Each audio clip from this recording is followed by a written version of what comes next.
Fab Morvan from Milli Vanilli. Vlad. It's an honor to finally speak to you. You know, for me, I do a lot of interviews, but the most special ones are always the ones of people I was fans of when I was a kid. Right. You know, when I was growing up watching MTV, when MTV actually played music videos and so forth. And you guys were huge at the time. MTV babies. Yeah. MTV really is what blew you guys up. I think They the did. songs without the music videos would not have been the same. No doubt. You know, when Girl You Know It's True came out, the visuals of it, everything just sort of fit into place. Yep. And you guys definitely did your thing. But let's go ahead and start from the very beginning. So Rob was German and you were French. That's right. So this was growing up in the 70s and 80s in France. Yeah.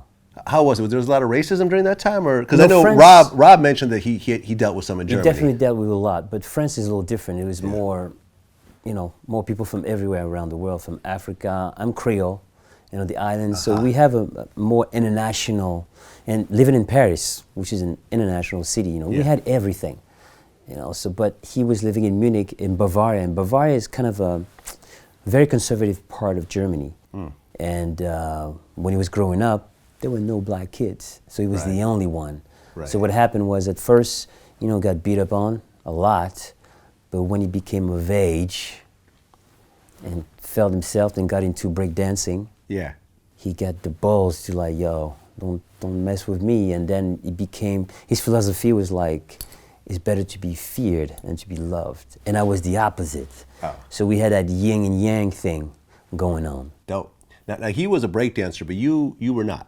No, I was not. I learned dancing. I studied dancing in a dance school, and that's how I got into the love of dancing. Music was always in my heart, but when you're able to just combine movement and listen to the music and play with your body and express yourself, because it becomes an extension of what you are, and then the music comes next, and then you start to sing, and this is what I want to do. Now, how did the two of you hook up initially? We met in Munich, Germany. At first, I was on his turf. I was the intruder. And then, we realized like, well, it's better to, if you can beat him, join him. And when we joined forces, it was like, plow. We made a splash in Munich, Germany, and everyone knew who we were. At first, we were dating the same girls, and it was like, yo, man, who is he? And it was just like that competition. And it came a time where we just like crossing each other all the time, but there was a certain chemistry. It's like, man, that dude is cool, man. You could hook up and just like, be cool to be, because united you're stronger. Yeah. And I was just from the outside, and the people that I came with in Germany were just scattered. And so we just, hung out, and we felt like we loved the same thing. We loved music. And it was like, and when we started to speak, because, we spoke in English, broken English at first, and because you guys didn't have a common language. You're French, he's German. You guys didn't really speak English. So how did you guys communicate? Oh, we spoke in English. Oh, in English. Yeah. We studied English in school, so so we understood each other, But sometimes it's not what you say; it's what you don't say. So when we started hanging out in the clubs, when there was a track or something that would boom, he was like direct on the dance. I was there, and we were there for hours. It was like, he was never leaving. It was always there. It was like, man, this is dope. We love this. We love music. So the next step is, of course, to want to get into the music business. Yeah. And to want to get with professionals.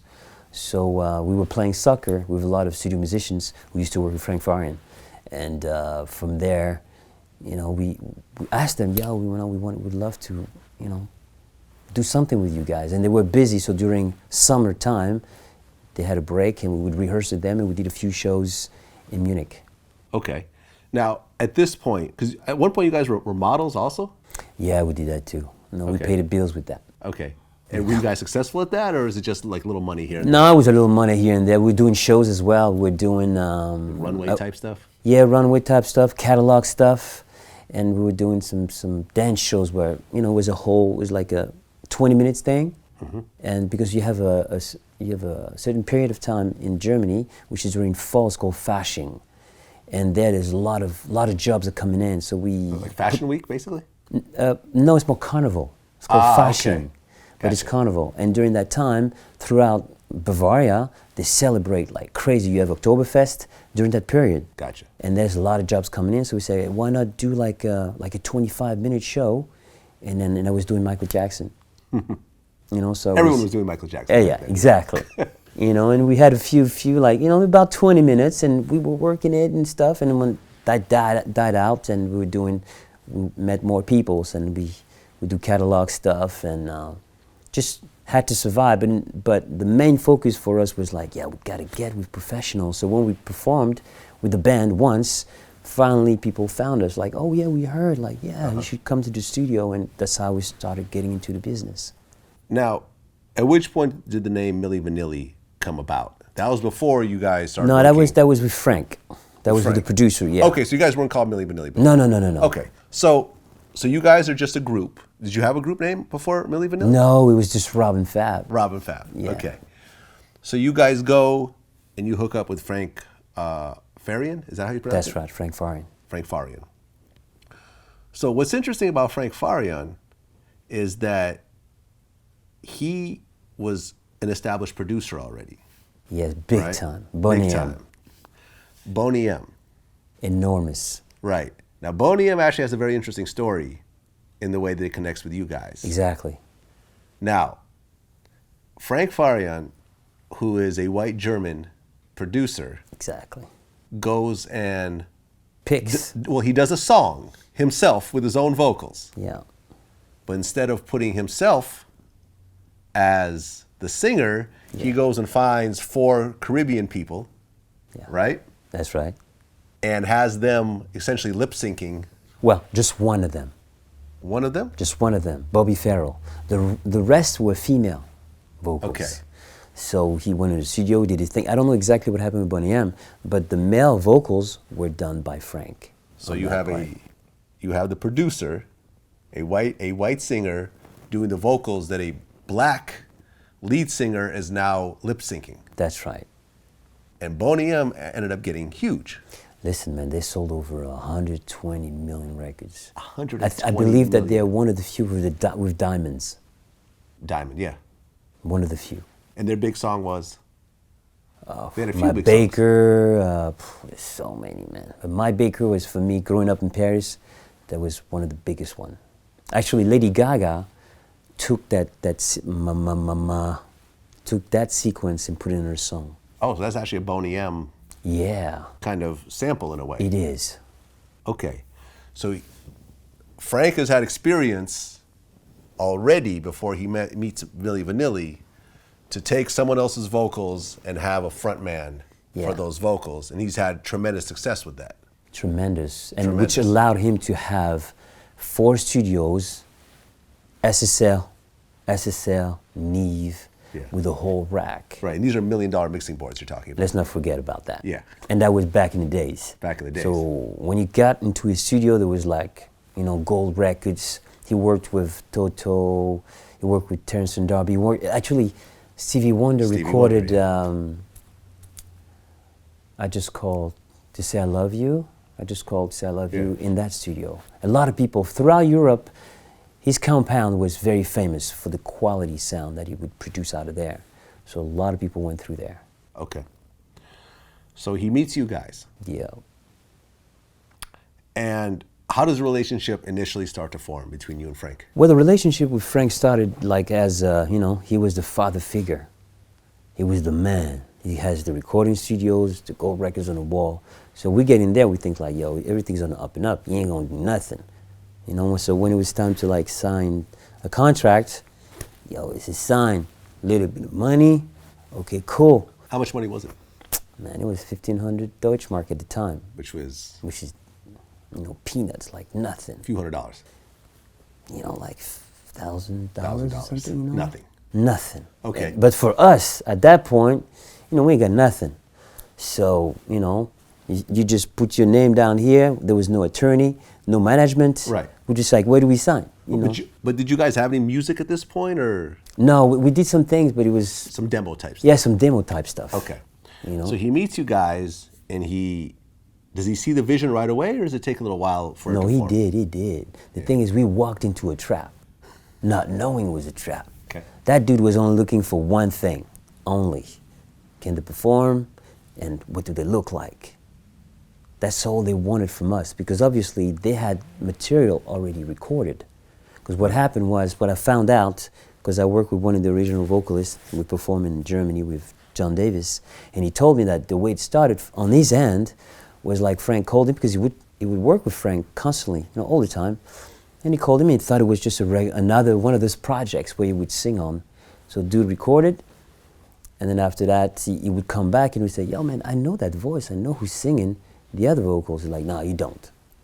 And it was kind of like secretive type stuff. And he would wait, like, so what's up? He would call Frank, say, what's up with the project? He's like, oh, nothing right now. So Frank would get the vocals and I would build the tracks.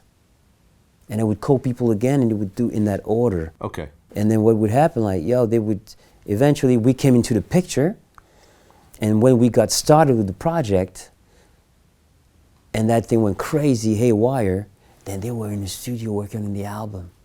They were like cranking them. Because Frank was like clear on, I got something right there. With the music. With the music, and with his plan, like, I got the puzzle together, I got those boys, I got the music. They won't know what happens. We'll get to that in a second. But they were working hardcore. 4 studios working. So you guys get signed to Frank as Milli Vanilli, but he's working on the music completely separate from you guys. You guys aren't involved in the creative process. We don't know that at all. We figured that out like figured it later. out afterwards. Okay. Yeah. So when does the Milli Vanilli name come about? That came together with we loved the group called Scritti Politti. Okay. English band Yeah. from the 80s, late 80s. And, when we came up with the name, we thought ice cream, vanilli, and then there was someone that used to work for Frank, her name was Millie. And then somehow, after going back and forth, we did Milli Vanilli, and it sounded like, because it was 2 guys, Yeah. so it felt like Milli Vanilli. But we created it like this, like, okay, Milli Vanilli. But afterwards, we were like, oh no, that's the name of the group, and people would always say, so who's Milli, who's Vanilli? But we didn't intend that like that. Okay. When we created it, it was like, yeah, maybe 2 things. What I had read that it means positive energy in Turkish. Is that any truth? Yeah, someone told us that, so we're like, so we ran with it. It's one of those things, you run with it until Like, people sure, come that's what to it you and means. says, nah, dude, it ain't. Oh, so it doesn't actually mean that? No. Okay. So it's just a made-up name, Yes, made up name. and it worked. And it worked, yeah. So you guys are in there, and Frank is sort of masterminding this whole project. Yep. Now, I come to find out as I'm doing the research for this interview that Girl You Know Is True was actually released by a U.S. group from Baltimore called Newmarks. That's correct. And I looked up the song, and it's still on YouTube. Yeah. It's the exact same song.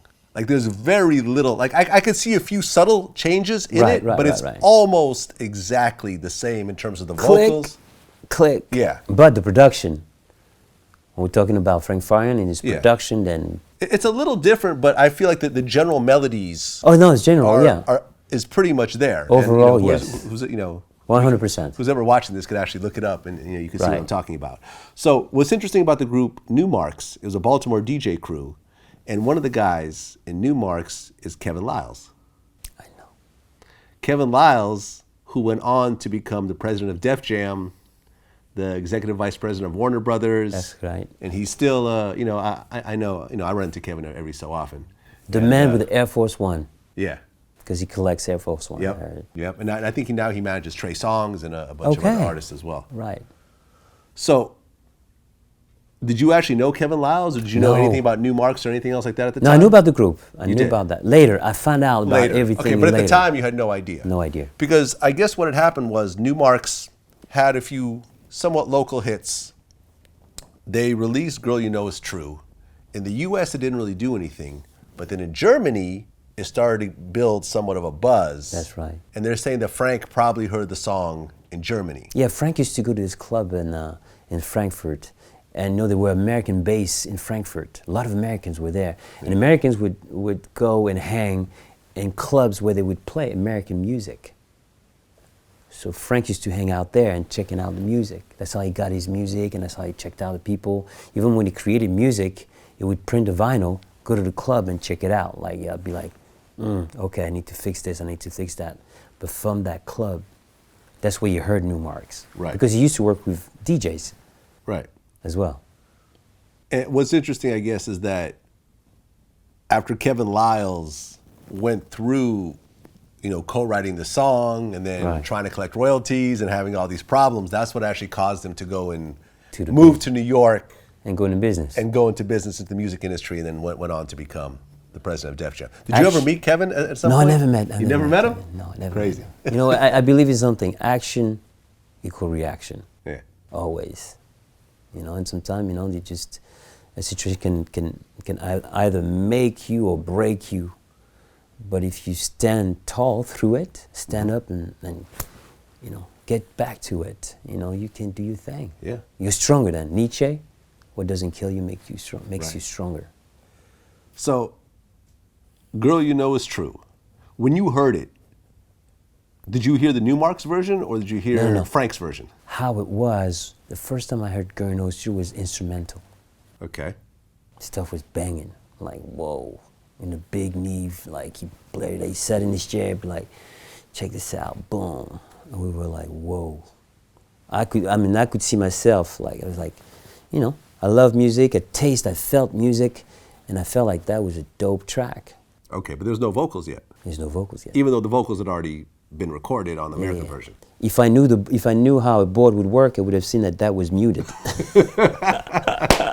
Well, because he had, I guess, reconstructed the instrumentals and everything at this point. Yeah. But what happened was, it was all sunshine in that room when we played that track. And then we went to another room, and that's when the dark cloud came in. And that's when he kind of like told us, listen. And I didn't speak German at the time. So he speaks to Rob. Okay. And I'm trying to decipher. I knew a little bit, So I'm trying to figure it out. And those guys are like arguing. I see Rob's eyes going like, "Rrr," and then the dude's like, "Rrr," and then Frank gets out of the room, he's like, what's going on? And then he looks at me and tells me, no, he wants us to like lip sync. And I'm like, what is he talking about? Like, we signed a contract. And I'm like, I don't get it. And I'm like, no, I ain't doing that. So we get out of the room, it's like, man, we ain't doing that, And so we went back to our hotel. And we're like, so what do we do, This stuff is crazy. And then they called us, and then they told us to come back. And it went like that. Like, we received money throughout the month. So while they were working, we got money to pay the rent, make their hair, buy some clothes, because their hair was important. Right, because initially you guys didn't have the braids. No, we didn't. Okay, you guys had what, just short haircuts? Yeah, it was shorter. Yeah, okay. for sure. Whose idea was the braids? Well, what happened was, in 1987, I believe, on New Year's Eve, we were watching a documentary about pop icons.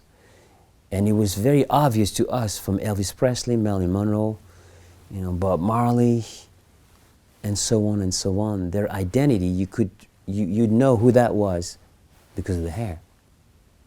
So we were like, there's something to that. We got to do that. Because, we wanted to get into music business, and we thought, like, you have to have a certain identity. What do we do? So we said, yeah, let's try that. And when we tried that, man, the girls went crazy. I guess it was. we were getting action, but it was like, whoa, that's the right decision. Right, because you had mentioned Terrence Trent D'Arby. Was he out before you? Yeah, he was out before us. Right, he had. That's right, he had it. He too. had braids already. Yeah. And it worked for him. It worked for him. So looking at that part of like pop icons, there's always something that sticks out to you, and we thought, well, let's try it out. Okay, so. You guys hear Girl You Know Is True. Yeah. And you're told that you have to lip sync it. Yeah. You go back to the hotel room. What happens next? Well, they call us back. We come back. And that's when we're told that it's okay if you don't want to do it, but you need to pay us back. So it's like, oh, okay, but we ain't got no money. And how much was it? Like a few thousand or No, it was a little more, man. It was tens, like, no, it was 50,000? maybe 5, maybe. Not that much money. Not that much but money. two broke kids, it was You know, it's all like, the money in the world. It's like, what we're gonna do? We're gonna, you know, like, what we're gonna do? Like, you know, we're gonna have to find a job, and we ain't trying to hear that. But we didn't know that. We heard the track and we're like, wow, you know, yeah, we thought the most positive thoughts. But when that happened, everything became like, I want to get out of here. So it's like, okay, we do the job, so, you know, you just work, you pay me back. You do it, you pay me back, and then, you know, you're done. So it's like, oh, that sounds good. But we're against the wall. You guys agreed to do the lip syncing, but it was only just to pay back the money that you owed. Yeah. You guys didn't say, okay, we're going to be a lip syncing group. No. It was like, let's do this and let's get out of there. But then it went crazy.